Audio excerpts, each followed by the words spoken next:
ভারত কখনোই দুই পাকিস্তানকে, মুসলিম পাকিস্তান দুইটা দেশকে দুই দিকে সহ্য করতে রাজি ছিল না। তাদের ইস্টার্ন সেক্টরে আর কোনো সৈন্য রাখতে হবে না, এই ছিল তাদের ধারণা। অথচ এখন লালমনিরহাট, এখন চিকেন নেক, এগুলো রক্ষা করতে গিয়ে ভারতকে প্রচুর সৈন্য সমাবেশ করতে হচ্ছে। কংগ্রেসের মধ্যে যে এই হাজার সালকা বদলাল এরিয়া থেকে শুরু করে পাকিস্তানকে ভাঙতে ভেঙে ফেলেছে, ষড়যন্ত্রের ফল বাংলাদেশ, এই সব একই সঙ্গে মোদির যে আরএসএস এর যে বই প্রকাশ বিজেপি, তার মধ্যে সেটি দেখা যাচ্ছে। অর্থাৎ ভারতের যে দলই হোক, কোন দলই কিন্তু কোন অবস্থাতে বাংলাদেশে পাকিস্তান, মুসলিম পাকিস্তান সহ্য করতে রাজি ছিল না। এখন তারা দেখলো বাংলাদেশকে বানাতে গিয়ে যে ষড়যন্ত্র তারা করেছে সহযোগিতার নামে, সেই ষড়যন্ত্রের ফল যেটা দাঁড়ালো আরেকটি মুসলিম বাংলাদেশ হয়ে গেল। তাহলে ওই পাশে একটা মুসলিম পাকিস্তান, এই পাশে একটা মুসলিম বাংলাদেশ, এই দুটো কিন্তু ভারতের জন্য বিপদের কারণ দাঁড়াচ্ছে ভারত মনে করছে। সেই জন্য তারা চেয়েছিল বাংলাদেশকে ইন্টারল্যান্ড করতে, একটা বাজার বানিয়ে রাখতে এবং নিয়ন্ত্রণে রাখতে। এবং এইটি শেখ মুজিবের সময় পারা গেছিল 3.5 বছর। তারপর একটু উজ্জ্বল উদ্ধার ঘটেছিল জিয়াউর রহমানের সময়, যে এখান থেকে বেরিয়ে আসার চেষ্টা। তারপর জিয়াউর রহমানকে হত্যা করে ফেলার পর তারপরে যেটা ঘটলো সেটা হচ্ছে এই শেখ হাসিনার এরশাদের নমনীয় নীতি। তারপরেও এরশাদ একবার ওই পর্যন্ত চলে যায় নাই, একেবারে গেলেও একেবারে চূড়ান্ত না। কিন্তু শেখ হাসিনার এই দ্বিতীয় ফ্যাসিস্ট আমলের 16 বছরে সম্পূর্ণ বাংলাদেশকে ভারতের করতলে নিয়ে যাওয়া একটা কলোনি করা হয়। ভারতের যে ইভিল ডিজাইন ছিল সেটা তারা শেখ হাসিনার মাধ্যমে বাস্তবায়ন করে। ফলে 2024 আন্দোলনের পরে যখন শেখ হাসিনাকে উৎখাত করা হলো এবং শেখ হাসিনাকে আশ্রয় দিল ভারত, এবং শুধু তাই না, ভারত কিন্তু খুব স্পষ্ট করে তার বিরক্তি সব প্রকাশ করেছে ইউনূস সাহেবের সময় বটে, এবং এখনো করে যাচ্ছে। তার কারণ বাংলাদেশ 2024 মাধ্যমে নতুন বাংলাদেশ হিসেবে তৈরি হয়েছে, যেখানে ভূখণ্ড পাওয়া গেছিল 71 সালে, স্বীকার করতে হবে, আর 2024 দ্বিতীয় স্বাধীনতা পাওয়া গেল। এই দুটির কোনোটি ভারতের সহ্য করার কথা না। ওইদিকে মুসলিম পাকিস্তান আর ওইদিকে মুসলিম বাংলাদেশ, এইটা হচ্ছে জায়গা। ভারত কেন করলো? ভারতের লক্ষ্য করুন, ভারত কিন্তু যখন নভেম্বরের দিকে এয়ার স্ট্রাইক করলো, তখন কিন্তু একটা পরিষ্কার হয়ে গেছে বাংলাদেশের মুক্তিযোদ্ধারা রাতে পুরো অঞ্চল, এমনকি ঢাকা সহ, আর দিনে ঢাকায় উপরে একটা মুভমেন্ট দেখা যাচ্ছে, সব জায়গায় পাকিস্তান আর্মি গুটিয়ে এনে ফেলেছে। অর্থাৎ মুক্তিযোদ্ধারা নিজেই কিন্তু গেরিলা যুদ্ধ করে একটা জায়গায় তৈরি করে ফেলেছিল। সেইটিকে কিন্তু ভারত দেখলো এইটির স্বাধীনতার কৃতিত্ব যদি হাইজ্যাক করতে হয়, তাহলে এখনই, নাও ইট ইজ হাই টাইম, এখানে অ্যাটাক করে এটা করে ফেলতে হবে। সুতরাং একটা এয়ার স্ট্রাইক করে বাংলাদেশে when we have finished the job, Indian Army walked in, এই ব্যাপারটা ঘটলো। এইটার ফলে যেটা ঘটলো, ভারত এখান থেকে প্রথম দিন থেকে, একেবারে ডে 1 থেকে ভারত অসম্ভব রকম একটা লুটপাট চালানো। বিভিন্ন ক্যান্টনমেন্ট, বাজারগুলো, কোল্ড স্টোরেজ গুলো, অন্যান্য আর্মার্ড ভেহিকলস, পাকিস্তানে আর্মির 93,000 ফেলে যাওয়া অস্ত্র, সবগুলো ভারত তখন দখল করে ওয়াগন একারে বড় বড় কনভয় করে সেগুলো সব নিয়ে গেল। 1 2 নম্বর হচ্ছে ওই যে সিমলা প্যাক্ট হয়েছিল, সেখানে বাংলাদেশকে কিন্তু কার্যকর কোনো উপস্থিতি দেওয়া হলো না, এবং সেইখানে পাকিস্তান যে ক্ষতিপূরণ আদায় করেছিল সেটা সম্পূর্ণ ভারত মেরে দিয়েছে।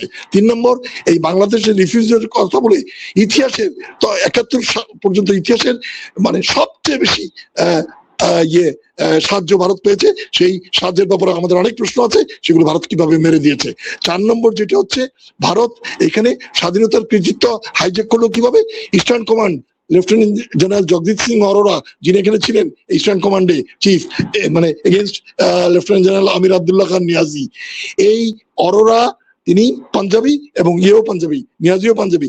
এই অরোরা কিন্তু খুব স্পষ্ট, তিনি যতদিন বেঁচে ছিলেন, এবং তারপর ইস্টার্ন কমান্ড ওই 71 সাল থেকে আজ পর্যন্ত 16ই ডিসেম্বর পালন করে পাকিস্তানের বিরুদ্ধে ভারতের যুদ্ধ হিসেবে। তারা আমাদের মুক্তিযুদ্ধ স্বীকার করে না। এই যে গত বছর এবং তার আগের বছর মোদী বাংলাদেশ নাম পর্যন্ত উচ্চারণ করে নাই, পাকিস্তানের বিরুদ্ধে ভারতের বিজয়কে সে উদযাপন করেছে।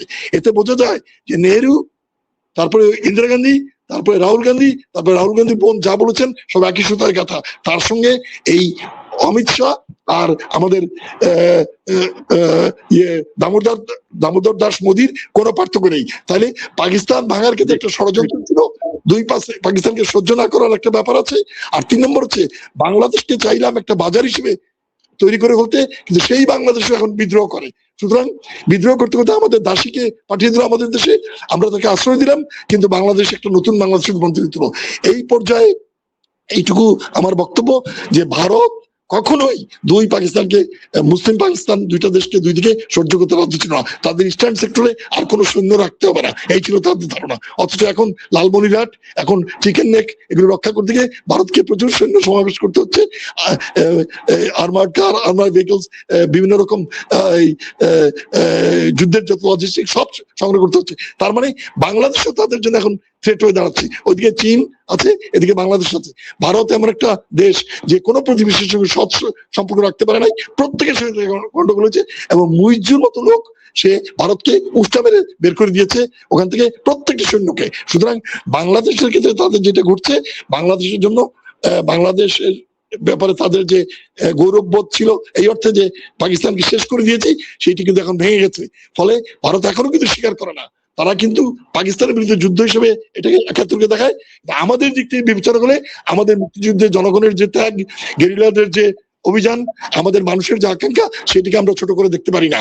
কিন্তু ভারতের যে একটা ষড়যন্ত্রের সঙ্গে যুক্ত ছিল, তার প্রমাণ ডে ওয়ান ১৬ই ডিসেম্বর থেকে শুরু হয়ে গেল। এইটি কিন্তু মনে রাখতে হবে। আমি একটি ১৬ই ডিসেম্বর ১৯৭১-এ বিকাল বেলা থেকে আমি বলাকার সামনে ওই নীলক্ষেতের ওখানে ইয়েতে মাইক লাগিয়ে এক ধরনের গান বাজছিল। সেই গানটি হচ্ছে নিঝুম সন্ধ্যায়, এক মিনিট, নিঝুম সন্ধ্যায় পান্থ পাখিরা বুঝিবা পথ ভুলে যায়। আমার অনেক পরে আজও মনে হয় যে সেই দিন কি আমরা পান্থ পাখিরা পথ ভুলে গিয়েছিলাম? নাহলে আমরা ২০২৪ সেই ভোলা পথ থেকে আমাদের আদর্শকে একটা ভূখণ্ড পেয়েছি, সেই ভূখণ্ডের স্বাধীনতা হরণ করা হয়েছিল ভারতের দ্বারা।